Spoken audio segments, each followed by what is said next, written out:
இரண்டாவது அத்தியாயம். சாங்கிய யோகம். சஞ்சயன் கூறுதல். காருண்யத்துடன் கூடியவனும் கண்ணீர் பெருகுகின்ற விகாரமடைந்த கண்களையுடையவனும் அதுபோல துக்கத்தை உடையவனும் ஆகிய அவ்வர்ஜுனனை நோக்கி ஸ்ரீ கிருஷ்ண பகவான் பின்வருமாறு சமாதானம் கூறினார். ஸ்ரீ கிருஷ்ண பகவான் வாக்கியம். ஓ அர்ஜுனா, சூரனுக்கு தகுதி இல்லாததும் அறிவீனர்களால் அடையத்தக்கதும் ஸ்வர்க்கத்திற்கு தடையாவதும் அபகீர்த்தியை உண்டாக்கத்தக்கதுமாகிய இவ்விபரீதமானது எக்காரணத்தால் அகாலத்தில் உன்னை அடைந்தது? அர்ஜுனா, கிளேசத்தை அடையாதே. உன்னிடத்தில் இது இருப்பது தக்கதல்ல. துச்சமான சிந்தா குலத்தை விட்டு எழுந்திரு. அர்ஜுனன் வாக்கியம். சத்ருக்களை கொல்லும் ஸ்வபாவமுடைய மது என்னும் அசுரனை கொன்ற மதுசூதனா, பூஜிக்கத்தகுந்த பீஷ்மரையும் துரோணாச்சாரியரையும் யுத்தத்தில் எவ்வாறு பாணங்களினால் எதிர்த்து யுத்தம் செய்ய போகிறேன்? மிகுந்த மகிமையுள்ள ஆச்சாரியர்களை கொல்லாமல் இந்த உலகத்தில் பிச்சை இறந்தாகிலும் உண்பது சிறப்புடையதாம். அவ்வாறன்றி ஆச்சாரியர்களை கொன்றால் இம்மையிற்றானே உதிரந்தோய்ந்த பொருளிச்சாஸ்வரூபமான போகங்களை உண்பவனாவேன். உட்கருத்து. அன்னபானாதிகள் கொடுத்து போஷித்தமையால் பீஷ்மரும் வித்தையை போதித்ததால் துரோணரும் பூஜிக்கத்தக்கவர்கள். இவர்களை பூக்களால் பூஜியாதிருத்தலே தவறாகவிருக்க இனி இவர்களை கொல்லுதல் பரம தப்பிதம் ஆகும். எவர்களை கொன்று ஒருபோதும் உயிர் வாழ்வதற்கு விரும்போமோ அத்தகைய துரியோதனாதிகள் நமக்கெதிரில் நிற்கின்றனர். அங்ஙனம் கௌரவர்களை கொன்று யாங்கள் புத்திர மித்திரர்களுடன் பட்டாபிஷேகராய் வாழ்வோம் என்கிற திண்ணமும் பீஷ்மாதிகள் மகா பராக்கிரமசாலிகளாகலின் கூடாது. நாம் சத்ருக்களான துரியோதனாதியரை வெல்வோம் என்பதும் கௌரவர்கள் நம்மை வெல்வார்கள் என்பதும் ஆகிய இந்த நிச்சயத்தை அறிவோம் இல்லை. இப்படிப்பட்ட நிச்சயமற்ற சந்தேகத்தினால் நமக்கு முற்கூறிய அறங்கலந்த பிச்சையோ அன்றி மரங்கலந்த ராஜைஸ்வரிய போகங்களோ யாது சிறப்பாயது? என்றால் யாவரையும் கொன்று பின்னர் அனுபவிக்குஞ் செல்வங்களைக் காட்டிலும் பிச்சையேற்று உண்டு உயிர் வாழ்வதே சிறப்பாகும். மேலும் பெரியோர்கள் முதலிய நல்லோர்களது உயிர்களை ராஜ்யாபேட்சையினாற் கொன்று நாம் சுகப்படுவது தர்மமல்ல என்கிற துக்கத்தினாலும் அதனால் உண்டாகும் பாவத்திற்கு அச்சமுற்றும் நசித்த சுபாவமுடைய யான் தக்கது இது என்கின்ற விஷயத்தில் சந்தேகமுடையவனாய் தேவரீரை வினவுகின்றேன். அது எதுவெனின் எது செய்தற்கு ஸ்ரேயசாக விருக்குமோ அதை சொல்வீராக. உமக்கு யான் மாணாக்கன் ஆகின்றேன். தேவரீரை சரணமாக அடைந்த என்னை தெளிவுடையவனாகச் செய்தல் வேண்டும். கிருஷ்ணா, நான் கார்பண்ய தோஷத்தால் என் சுபாவம் கெட்டு தர்மத்தில் சந்தேகத்தை அடைந்த மனதினால் உன்னை வினவுகின்றேன். எது மேலானதோ அதனை நிச்சயமாக கூறும். உனக்கு நான் சீடன். உன்னை ஆசிரயித்த எனக்கு உபதேசம் செய்யும். உட்குறிப்பு. இந்த ஸ்லோகத்தில் யுத்தமா பிக்ஷையா எது உயர்ந்தது என்று கேட்டபொழுது ஸ்ரீ கிருஷ்ண பகவான் பிரம்ம ரகசியங்களை வெளியிட்டனர். இதற்கு மற்றோர் பொருளும் உள்ளது. அஃது யாதெனில் கார்பண்யம் என்றால் வேதாந்த விசாரங்கள் இல்லாதிருத்தல். ஸ்வபாவம் ஜீவாத்மா, தர்மம் ஈஸ்வரன். வேதாந்த விசாரம் இல்லாததால் ஜீவாத்மா ஈஸ்வர விஷயத்தில் சம்சயம் உள்ளதாய் இருக்கின்றது. ஆகையால் பிரம்ம ஞானத்தை கூறும் என்பது கருத்து. கிருஷ்ணா, தேவேந்திரனானாலும் அன்றி பிரம்மலோகமாயினும், அதாவது இந்திரன் முதல் இரண்யகர்ப்ப பர்யந்தமான சமஸ்த தேவதைகளின் ஐஸ்வர்யங்களை அடைவதிலும் பிரயோஜனம் இல்லை. ஏனெனில் இந்திரியங்களை சோஷிக்கச் செய்யும் இந்த சோகத்தை தீர்க்கத்தக்கது எதுவோ அது எனக்கு தெரியாது. உட்கருத்து. எந்த சுகத்தை என் இந்திரியத்துடன் அனுபவிக்க வேண்டும்? மனம் துக்கத்தில் இருப்பதால் எந்த இந்திரியங்களுக்கும் சுகம் உண்டாகாது என்பது கருத்து. இவ்வாறாதலினால் வேதாந்த விசாரமே தக்கது. இதையே எனக்கு போதியும் என்று அர்ஜுனன் ஸ்ரீ கிருஷ்ண பகவானுக்கு கூறி மாறு பேசாமல் இருந்தான். அப்பொழுது சஞ்சயன் திருதராஷ்டிரனை பார்த்து கூறியதாவது: சத்ருக்கள் தவிக்கும்படி யுத்தம் செய்பவனும் அனித்திய வாழ்வை நித்தியமென்றிருக்கும் ஜீவ ஸ்வபாவமான உறக்கத்தை ஒழிக்கும் காலம் வாய்த்தமையால் அஞ்ஞான நித்திரையை ஜெயித்தவனுமாகிய அர்ஜுனன் பகவானை நோக்கி முற்கூறியபடி சொல்லி மீண்டும் பகவானை பார்த்து யுத்தம் செய்ய மாட்டேன் என்று கூறி தற்போதம் அற்றவனாக மௌனமாக இருந்துவிட்டான். சஞ்சயன் வாக்கியம்: ஓ திருதராஷ்டிர மகாராஜாவே, இருதிறத்துச் சேனையின் நடுவே இவ்வாறு துன்புற்று நின்ற அர்ஜுனனை நோக்கி ஸ்ரீ கிருஷ்ண பகவான் புன்சிரிப்புடன் கீழ்வருமாறு சொல்லத் தொடங்கினார். கருத்து: இந்த ஸ்லோகத்தில் பிரஹசன்னிவ பரிகாசம் செய்பவனைப் போல என்றிருக்கிறது. இவ்விடத்தில் இப்பதம் வாக்கியாலங்காரம் எனவும் ஆகையால் இந்த பதத்திற்கு பொருள் கூற வேண்டுவதில்லை எனவும் இவ்வாறு இந்த பதத்தை விடுவதால் அர்ஜுனன் மனம் யுத்தத்தில் மாறினதால் ஸ்ரீ கிருஷ்ண பகவான் சிரித்தாரெனவும் பாவப்படுகின்றது. அன்றி இந்த விஷயத்தை ஆச்சாரியன் கூறுவது போலல்லாமல் பரிகாசமாக வார்த்தையாடிக் கொண்டு கூறினன் என்று ஸ்ரீராமானுஜர் கொள்கையாம். பரிகாசம் ஏற்றுக்கோவெனில் அர்ஜுனனுக்கு இன்னமும் பக்தி திடப்படவில்லை என்று இவரது அபிப்பிராயம். ஈனனையும் கூட வேண்டிக் கொள்வர். அவ்வளவில் சதா அவனுக்கு தாசனாயிருப்பதற்கு கோரார்கள். ஆகையால் அந்த பதத்தில் காட்டப்பட்ட பக்தி நம்பத்தக்கதன்றென பாவம். அர்ஜுனன் இதற்கு முன்னரே தான் பிரபன்னனென்று கூறினதால் அவனிடத்தில் சந்தேகித்தல் தகாததாகையால் சகல சாஸ்திரங்களையும் விருதா காலயாபனம் செய்பவரைப் போல போதித்தானென்று ஒருவித கொள்கையாகும்.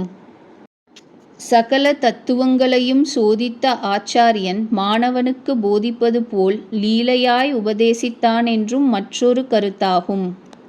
தேகேந்திரியங்கள் தத்தம் மாத்திரைகளின் வியாபாரங்களினின்று சேர்ந்தவைகளாகவும் கரணங்கள் தத்தம் விருத்திகளின் பிரேரகம் அற்றவைகளாகவும் போதம் பதைப்பற்றதாகவும் முன்னரே உடல் பொருள்களை ஸ்ரீ கிருஷ்ண பரபிரம்மத்தின்பால் வைத்த பரம பக்தியானே தத்தஞ்செய்து அவரது அனுக்ஞையை முடியாக வகித்து இதுவரையில் நடந்து கொண்டதால் உண்டான பக்குவ மேலிட்டதால் இது தருணத்தில் நின்ற ஆவியையும் பகவானுக்கே தத்தஞ்செய்து தற்சுதந்திரம் இழந்து நிற்கும் மாணாக்கனான அர்ஜுனனது அதி தீவிர பக்குவத்தை உணர்ந்த தூஷ்ணீம் பகபூவக மௌனமாயிருந்தான் என்றது. இங்கு ஹ என்றது ராஜகுமாரனும் விஷயபோகத்தில் மட்டில்லாத பிரபலமுடையவனும் அசகாய சூரனுமான அர்ஜுனன் வேதங்களாலும் அறிவதற்கு கருமையான பிரம்ம ஞானத்தை ஸ்ரீ பகவான் திருவாக்காலே அடைவதற்கு ஆஹா என்ன புண்ணியம் செய்துளனோ என சஞ்சயன் அடைந்த ஆச்சரியத்தை விளக்கி காட்டியது. புறதவுணரை தேவர்களின் பொருட்டு அவர்களின் கர்வத்தை போக்குமாறு சிவன் நகை செய்தருளிய போது அது பொடிபட்டவாறு இஞ்ஞான்று அர்ஜுனனுக்காக அவனது தூல சூக்ஷ்ம காரண உபாதிகளான முப்புறத்தை நீராகக் கருதிய கருணையங்கடலான ஸ்ரீ பகவான் புன்சிரிப்புள்ளவரைப் போல இதவச்சம் உவாச்ச இது சொல்லினர் என்றதாம். இங்கு இவ அதாவது போல என்றதின் அர்த்தம் அன்று திரிபுரத்தை சிரித்தெரித்தமை வருவிக்கப்பட்டது. தீட்சை என்பது உபதேசம். இது ஐவகைப்படும்.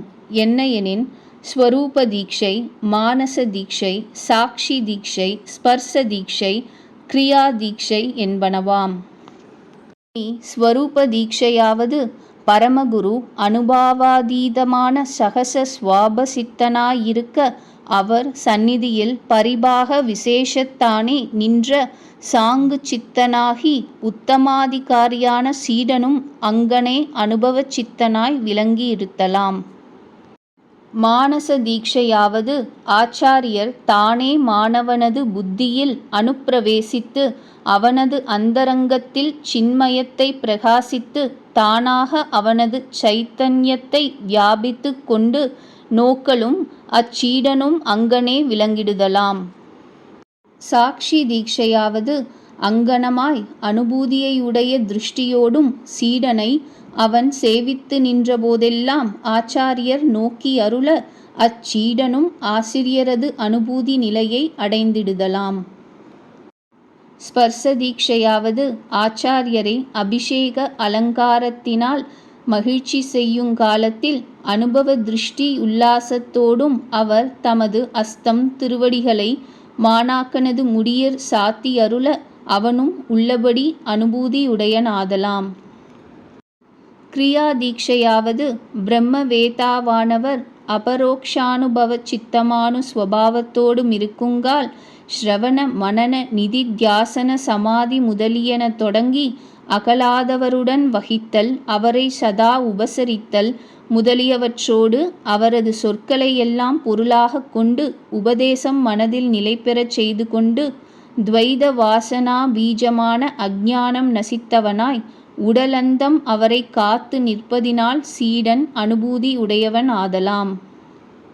புன்சிரிப்பு கொண்டவரை போர் கூறினார் என்று தீக்ஷா விசேஷத்தானே பரமகுருவாக ஸ்ரீ பகவான் ஆமை மீன் பறவை போல திருவுளத்திற்கருதுதல், கருணை கண்ணால் நோக்குதல், ஹஸ்தத்தால் மத்தகத்தை பரிசித்தல் முதலியவும் புரிந்தனரென்பது வைதீக மரபாதலின் உடன் கொள்ளுவதுமாமென்க. ஸ்ரீ கிருஷ்ண பகவான் வாக்கியம்: ஓ அர்ஜுனா, நீ துயரப்படத்தகாத விஷயத்தில் துயர்கின்றனை. தேகாத்ம விவேகத்தினால் சொல்லக்கூடிய வார்த்தைகளையும் கூறுகின்றாய். பண்டிதர்கள் ஆத்மானாத்ம விவேகிகள் தேகங்களை பற்றியும் ஜீவாத்மாக்களையும் பற்றியும், அதாவது இறந்தவர்களையும் உயிரோடிருப்பவர்களையும் குறித்து துக்கமடைய மாட்டார்கள். நீ விசாரிக்கத்தகாத வஸ்துக்களை குறித்தும் விசனமுறுகின்றனை. உட்குறிப்பு: தேகம் ஆத்மா இவைகளின் ஸ்வபாவத்தை அறிந்ததனால் உண்டாகக்கூடிய வார்த்தைகளைச் சொல்லுகிறாய்.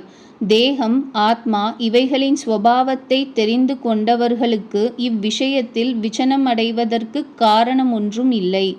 தேகங்களை பற்றியும் ஆத்மாக்களை பற்றியும் அவற்றின் ஸ்வபாவமான தன்மைகளை தெரிந்தவர்கள் விசனப்படுவதில்லை. ஆகையால் ஒன்றுக்கொன்று விரோதமான இந்த இரண்டும் உன்னிடத்தில் தெரியலாயின. எதுவென்னில், இவர்களை கொல்லப் போகிறேன் என்று நீ துக்கிப்பதும் தேகத்தை விட வேறென்று தெரிந்து கொண்டு அதனால் தர்மாதர்மத்தை பற்றி பேசுவதுமேதான். ஆகையால் தேகத்தின் ஸ்வபாவத்தையும் அதை காட்டிலும் வேறாய் நித்தியமான ஆத்மாவையும் அதை அடைவதற்கு காரணமான உபாயமாகிய யுத்தம் முதலிய தர்மத்தையும் நீ அறிந்து கொள்ளவில்லை. பலத்தில் ஆசை இல்லாமல் செய்யப்படுகின்ற இந்த யுத்தம் ஆத்மாவின் உண்மையான ஸ்வரூபத்தை அடைவதற்கு உபாயமாய் இருக்கிறது. ஆத்மாவோ பிறப்பினால் உண்டாகும் உற்பத்தியும் மரணத்தினால் உண்டாகும் அழிவும் இல்லாதது. ஏனெனில் இந்த ஆத்மாவுக்கு உற்பத்தியும் மரணமும் இல்லையாகையால் ஆத்மாவை பற்றி நீ துக்கிக்க வேண்டியதில்லை. அச்சேதனமாகிய தேகமோ மாறுதலையே ஸ்வபாவமாக உடையது. அதற்கு உற்பத்தி விநாசங்கள் உண்டாவது ஸ்வபாவத்திலேயே ஏற்பட்டது. ஆகையால் அதை பற்றியும் நீ துக்கிக்க வேண்டியதில்லை. மேலும் வெளிமயக்காகிய மண் முதலிய பஞ்சபூத விகாரத்தினால் அமைந்த பொம்மை உருவங்களை மனிதர் முதலிய பேதங்களாக பகுத்து தன்மையில் ஒன்றை தானெனவும் ஏனை வேற்றுருவங்களில் சிலவற்றை தாய் தந்தையர்களெனவும் சிலவற்றை தாரமாகவும் சிலவற்றை சுற்றந்தமரெனவும் சிலவற்றை அந்நியர் பகைவரெனவும் மதித்து அதனால் விளையும் ஆக்கங்கேட்டினது சுக துக்கானுபவத்தை சுதந்தரித்து ஜனன மரணம் என்கிற பிரவாக பேரிருட்டு பிழம்பில் திகைத்து தடுமாறுவது ஜீவஸ்வபாவமாம். நீயும் இது விஷயமாய் மனம் நெய்கின்றனை. இதனை நீ விட்டொழிய கடவாய். நான் ஒரு காலத்திலாவது இல்லாமற் போனதில்லை, நீயும் இல்லாமற் போனதில்லை. போர்முகத்தில் நிற்கின்ற இந்த அரசர்களும் இல்லாமற் போனதில்லை. நாம் எல்லோரும் தேகம் அழிந்த பின்னும் இல்லாமற் போகின்றோமென்பதும் இல்லை. குறிப்பு: எல்லாவற்றிற்கும் கட்டளையிடுபவனாகிய நான் இப்பொழுது நடக்கிற காலத்திற்கு முந்தியதாயும் அனாதியுமான காலத்தில் இருக்கவில்லை என்பதில்லை. அதாவது இருந்து கொண்டே இருந்தேன். நியமிக்கக்கூடிய ஜீவர்களும் இருக்கவில்லை என்பதில்லை, இருக்கவே இருந்தீர்கள். நானும் நீங்களுமாகிய எல்லோரும் இதற்குப் பிறகு வரும் காலத்திலும் இருக்கப் போகிறதில்லை என்பதில்லை. அதாவது இருக்கவே போகிறோம். எவ்வாறு எல்லா வஸ்துக்களையும் நியமிக்கிற பரமாத்மாவாகிய நான் நித்தியனென்கிற விஷயத்தில் இல்லையோ, அவ்வாறே க்ஷேத்ரஜ்ஞரென்று சொல்லப்பட்ட ஜீவாத்மாக்களாகிய நீங்களும் நித்தியர்களென்றே நினைக்க வேண்டும். இவ்வாறு சர்வேஸ்வரனாகிய பகவானுக்கும் ஜீவர்களுக்கும் உள்ள பேதமும், ஜீவாத்மாக்களுக்குள் ஒவ்வொரு ஜீவனுக்கும் உள்ள பேதமும் உண்மை என்று பகவானாலேயே சொல்லப்பட்டதென்று விளங்குகிறது. ஏனெனில் அஞ்ஞானத்தால் மோகித்து கிடக்கிறவனை குறித்து அந்த அஞ்ஞானம் நீங்குவதற்காக உண்மையான நித்தியத்துவத்தை உபதேசிக்குஞ் சமயத்தில் நான், நீ, இவர்களெல்லோரும் நாம் என்று சொல்லி இருக்கிறபடியால் ஆத்மாக்களுக்கு பேதம் ஔபாதிகம், அதாவது காரணத்தினால் உண்டானது. ஸ்வரூபத்தில் பேதமில்லை என்று சொல்லும் பட்சத்தில் ஆத்மாக்களுக்கு பேதம் பொய்யாகையால் உண்மையை உபதேசிக்குஞ் சமயத்தில் பொய்யாகிய பேதத்தை சொல்வது பொருந்தாது. இவ்வாறு பகவானால் அருளிச் செய்யப்பட்ட பேதமானது ஸ்வபாவத்திலேயே ஏற்பட்டதென்று நித்தியர்களாயும் அறிவுள்ளவர்களாயும் அநேகர்களுமான ஜீவர்களுக்கு நித்தியனாயும் சேதனனாயும் ஒருவனாயும் இருக்கின்ற எந்த பரமாத்மா இஷ்டங்களை கொடுக்கின்றானோ என்று அர்த்தமுள்ள ஸ்வேதாஸ்வதர உபனிஷத்தில் கூறியுள்ளது.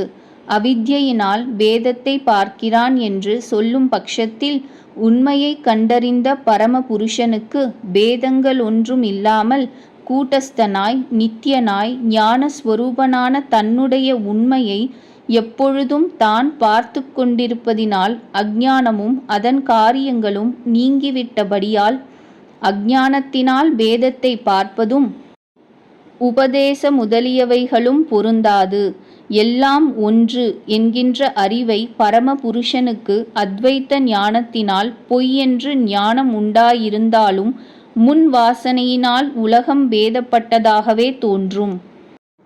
மடிப்புடனே கூடிய வஸ்திரத்தை கொளுத்திவிட்டால் அது பார்வைக்கு வஸ்திர மடிப்பு போல் இருந்த போதிலும் உடுத்துகிறது முதலிய காரியங்களுக்கு அது உபயோகப்படாதது போல இந்த பேத ஞானம் சம்சார பந்தத்தை உண்டாக்காது என்று கூறுவோமாகில் அதுவும் யுக்திக்கு ஒத்திருக்கவில்லை. காணலை பார்க்கும்போது ஜலமெனும் புத்தி உண்டாகிறது. அது ஜலமல்லவென்கிற சரியான புத்தியினால் மறுத்த பிறகு முன் வாசனையினால் காணலை பார்க்கும் பொழுது ஜலமென்று தோன்றினாலும் ஜலத்தை கொண்டுவர பிரவிற்த்தி செய்வதற்கு அது காரணமாகாது. ஈஸ்வரன் முன்பு கொஞ்ச காலம் அறியப்படாமலிருந்து பின்பு சாஸ்திரத்தினால் உண்மையை தெரிந்து கொண்டவனாகையால் அவனுக்கு பாதிதானு விருத்தி உண்டாகலாம் என்று சொல்ல முடியாது.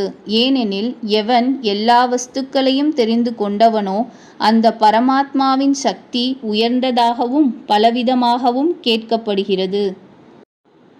ஸ்வபாவத்திலேயே ஏற்பட்டதான ஞானம், பலம், கிரியை இவைகளும் கேட்கப்படுகின்றன என்று அர்த்தமுள்ள ஸ்ருதி வாக்கியங்களும் சென்று போயினவும் இருக்கின்றனவும் வரப்போகின்றனவும் ஆகிய பிரபஞ்சங்களை நான் அறிவேன், என்னையோ ஒருவனும் அறியமாட்டான் என்று 7வது அத்தியாயம் 24வது ஸ்லோகத்தில் கூறப்போகிற வார்த்தைக்கு விரோதம் தரும்.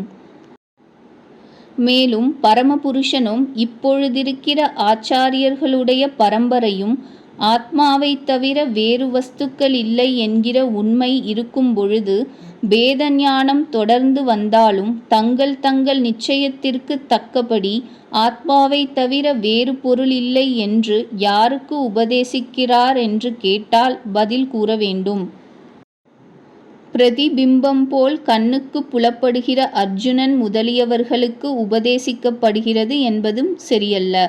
பைத்தியம் பிடியாத எவனும் இரத்தினம், கத்தி, கண்ணாடி முதலியவைகளில் தோன்றும் தங்கள் பிரதிபிம்பங்கள் தங்களை விட வேறல்லவென்று தெரிந்து கொண்டு அவைகளுக்கு ஒன்றையும் உபதேசிக்க மாட்டான் அல்லவா? பாதிதானுவிருத்தியும் உண்டு என்று அவர்களால் சொல்ல முடியாது.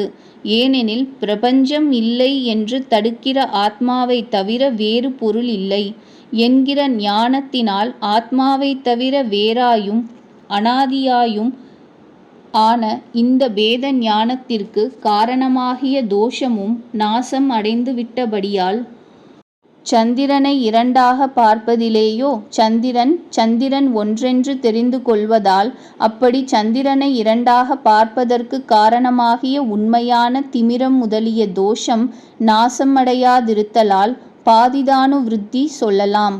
அதாவது காரணமில்லாவிட்டால் காரியமாகாதென்ற அபிப்பிராயம்.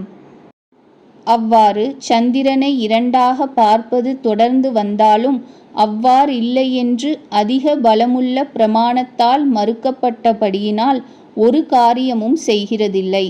இவ்விடத்திலேயோ பேத ஞானமும் அதற்கு விஷயமாக தோன்றுகிற பேதங்களும் இந்த பேத ஞானத்திற்கு காரணமாகிய தோஷங்களும் பொய்யாகையினால் பொருளின் உண்மையை தெரிந்து கொள்வதினால், அதாவது நாசஞ்செய்யப்பட்டபடியினால் ஒரு வழியாலும் பாதிதானுவிருத்தி சம்பவிக்காது. ஆதலின் சர்வேஸ்வரனுக்கோ அன்றி இப்பொழுதிருக்கும் ஆச்சாரியர்களின் பரம்பரைக்கோ தத்துவ ஞானம் இருந்தால் பேதங்களை பார்க்கிறதும் அதனால் உண்டாகும் உபதேசம் முதலியவைகளும் சம்பவிக்காது. இல்லையெனில் அஞ்ஞானமும் அதன் காரியமாகிய பேத தர்சனமும் இருந்தாலும் தான் தெரிந்து கொள்ளாமையினால் உபதேசம் செய்வதற்கு சரிப்படாது. மேலும் ஆச்சாரியனுக்கு ஆத்மாவைத் தவிர வேறு பொருள் இல்லை என்கிற ஞானம் உதயமானபடியினாலேயே பிரம்மத்தின் அவித்யையும் அதன் காரியமான பிரபஞ்சமும் நாசஞ்செய்யப்பட்டபடியினால் சிஷ்யனை பற்றி உபதேசம் செய்வது பிரயோஜனமற்றது. ஆச்சாரியனும் அவனுடைய ஞானமும் அவித்யினால் உண்டாக்கப்பட்டபடியால் பிரம்மத்தின் அவித்யை போக்க சக்தியற்றதாகிவிடும்.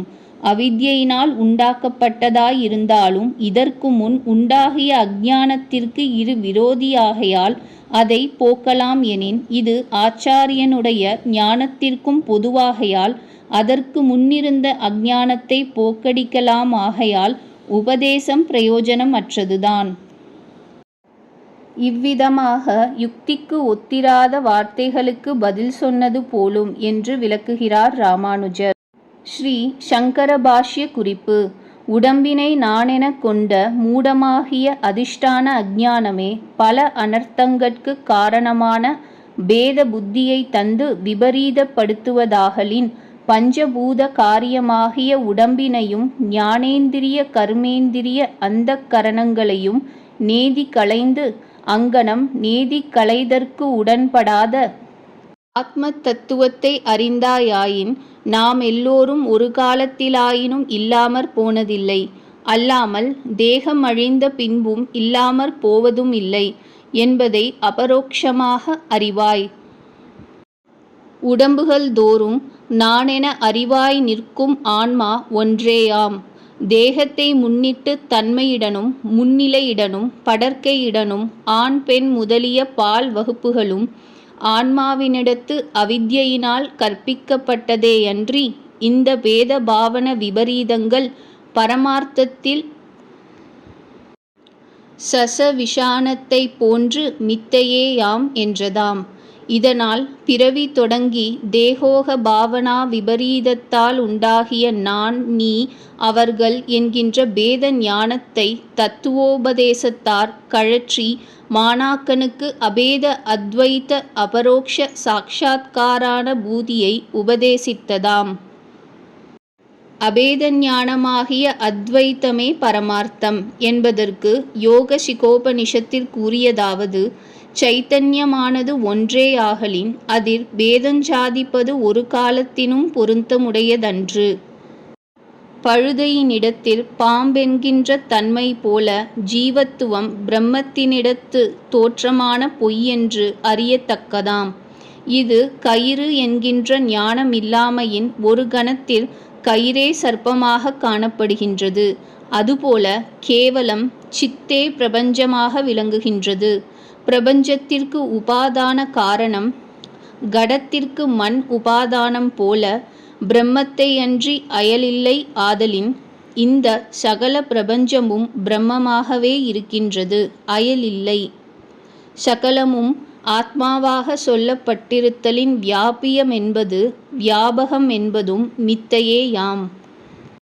பரதத்துவமானது இங்ஙனம் அறியப்பட்டால் பேதஞ்சொல்ல இடமேது என்றதனாலும் பேதத்தை தோற்றுவிக்கும் துவைத ஞானமானது அவிவேகமாக உண்டானதன்றி அது பரமார்த்தமாகாதென்பதற்குப் பிரமாணம் மாண்டுக்ய உபனிஷத்தில் கூறியதாவது: பலவாகத் தோன்றும் இந்த துவைத்தமானது மாயா மந்திரமே, இரண்டாவதில்லை என்கின்ற அத்வைத்தமே பரமார்த்தமாம் என்றதனாலும் ஈஸ்வரனே தேகத்தளவாக பல ஜீவர்கள் எனப்படும் என்றதற்குப் பிரமாணம் நிராலம் கோபனிஷத்து கூறியவை ஈஸ்வரனே பிரம்மா, விஷ்ணு, ருத்திரன், இந்திரன் முதலிய நாம ரூபத்தினால் நான் ஸ்தூல தேகமாக இருக்கிறேன் என்கின்ற ஸ்தூலாத்தியாசத்தினால் ஜீவனாகின்றான். அவன் ஒருவனே ஆயினும் தேகோற்பத்திக்கு காரணமான கரும பந்தத்தினால் பல தேசங்களில் பல ஜீவர்களாக காணப்படுகின்றான். ஏரி, குளம், சால், சட்டி, குடத்தில் தெரிகின்ற சந்திர பிம்பம் போல் என்பதனாலும் மகாநாராயணோபனிஷத்தில் கூறியதாவது: எவ்வாறு தங்கமானது கடக மகுடாதிகளாக காணப்படுகின்றதோ, எவ்வாறு சமுத்திர ஜலமானது பேரலை சிற்றலைகளாகவும் நுரை குமிழி திவலைகளாகவும் உப்பாகவும் பாறைகளாகவும் மற்றும் அநேக வகை பொருட்களாகவும் காணப்படுகின்றதோ, எவ்வாறு மண்ணானது பர்வதமாகவும் விருட்சமாகவும் திரணமாகவும் புதலாகவும் கொடி முதலிய அநேக வகை பொருட்களாகவும் காணப்படுகின்றதோ, அவ்வாறே அத்வைத பரமானந்த இலக்கண பரபிரம்மமாகிய நானே சகலமும் ஆகின்றேன். சகலமும் என் ஸ்வரூபமே, எனக்கு அயலாக அணுத்துணையும் இல்லை என்பவற்றினாலும் ஜீவன் பிரம்மத்தின் பிரதிபிம்பமன்றி சுயஞ்சத்தையுடையதாய் பிரம்மத்துக்கு வேறாக இரண்டாவதொரு முதலன்று என்பதற்கு ஈஷா உபனிஷத்தில் கூறப்பட்டதாவது: மாய வித்யைகளில் பிரமச்சைத்தன்ய பிரதிபிம்பங்களே ஜீவர்கள் என்று சொல்லப்படுகின்றன. சகல ஜீவர்களும் அந்தக்கரணத்தை உபாதியாக உடையவர்களாம் என்பதாலும் ஸ்ரீ சங்கரர் கூறுகின்றார்: பேத ஞானமானது ஸ்ருதி, யுக்தி, அனுபவங்களால் விளக்கப்பட்டுள்ளதென்பதை கண்டு தெளிந்து கொள்க. ஜீவனுக்கு இந்த தேக சம்பந்தத்தினால் காலை பருவமும் யௌவனமும் வார்த்திகமும் எத்தன்மையோ அத்தன்மையாகவே இறந்து மற்றொரு சரீரத்தை அடைதலும், மேற்கூறியுள்ள பருவங்கள் போல ஈதுமொரு பருவமாகலான் விவேகியானவன் சோகமடைவதில்லை. உள்ளுரை: ஓ குந்திபுத்ரா, இந்திரியங்கட்கு விஷயங்களோடு சம்பந்தங்கள் சீதோஷ்ணம் சுகதுக்கம் என்பனவற்றை உண்டு செய்கிறனவாயும் வரத்துப் போக்குகளனவாயும் நிலையற்றனவாயும் இருக்கின்றன. ஆதலால் ஓ பார்த்தா, அச்சீதோஷ்ணாதிகளை பொறுத்துக்கொள். ஓ புருஷ சிரேஷ்டனே, இவைகள் சுகதுக்கங்களை சமமாக எண்ணிய விவேகியான எந்த புருஷனை பாதிக்க மாட்டாவோ அந்த புருஷன் மோட்சமடைவதற்குத் தகுந்தவனாயிருக்கின்றான். இல்லாததற்கு இருப்பில்லை, இருப்பதற்கு இல்லாமை இல்லை. இவ்விரண்டின் நிச்சயம் உண்மையறிந்தவர்களால் தெரிந்து கொள்ளப்பட்டிருக்கின்றது. இந்த ஜடமான சகல வஸ்துக்களும் எந்த ஜீவேஸ்வரர்களால் வியாபிக்கப்பட்டிருக்கின்றனவோ அதை நாசமற்றதாக அறி. நாசமற்ற இதற்கு நாசத்தை விளைவிக்க ஒருவனும் சக்தனல்லன். கிருஷ்ணா, இதற்காயினும் இழந்த சரீரம் வரின் துக்கமேயன்றோ? அர்ஜுனா, அப்படிக்கல்ல. பீஷ்ம துரோணர்கள் மகானுபாவர்கள் என்று நீயே கூறினாய். இவர்களுக்கு நல்ல சரீரமே வரும். கஜேந்திரனுக்கும் நலன், கூபர, மணி கிரீவர்களுக்கும் பூர்வஜன்ம ஸ்மிருதி இருந்ததால் தமது அகங்காரம் நடக்கையில் தமக்கு லபித்த அந்த சரீரம் நல்லதே என்று அவர்கள் சந்தோஷித்தனர். ஓ குந்தி புத்ரா, பஞ்ச தன்மாத்திரைகளால் பிறந்த இந்திரியங்களுக்கு விஷயங்களோடு சம்பந்தங்கள் சீதோஷ்ண சுகதுக்கம் இவைகள் உண்டாக்குவதாயும் மாறி மாறி வரத்தக்கனவாயும் நிலையற்றனவாயும் இருக்கின்றன. ஆதலின் அச்சீதோஷ்ணாதி சுகதுக்கங்களை ஓ பரத வம்சத்தில் பிறந்தவனே பொறுத்துக் கொள்வாயாக. சீதோஷ்ண சுகதுக்கதாக சீதோஷ்ண சுகதுக்க ரூபமான உலகமானது மாத்ரா ஸ்பர்சாஸ்து சப்தாதி பஞ்ச தன் மாத்திரைகளின் கூறாகிய சுரோத்ராதி இந்திரியங்களினது சம்யோகத்தினால் தோன்றும் என்றது.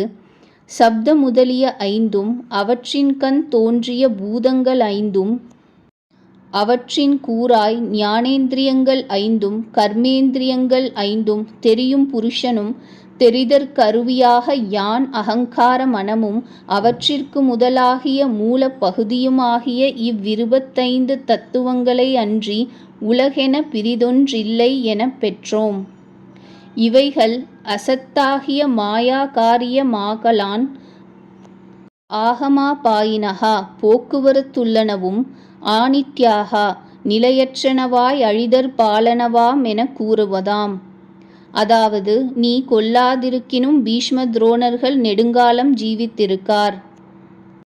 ஸ்ரீ சங்கரர் கூறியது, இந்திரியங்கள் விஷயங்களுடன் சம்பந்தப்படுவதால் சீதோஷ்ண சுகதுக்காதிகள் காலபேதத்தால் உண்டாகின்றன. சுகதுக்காதிகள் ஆத்மாவுக்கு கிடையாது. புருஷ சிரேஷ்டனே, ஓ அர்ஜுனா, இந்த விஷய வாசனைகள் சுகதுக்க சமபுத்தியுடைய அபேத ஞானியான எந்த தத்துவ விவேகியை உபாதிக்க மாட்டாவோ அவனன்றோ மோட்சத்திற்கு உரியவனாகின்றான்.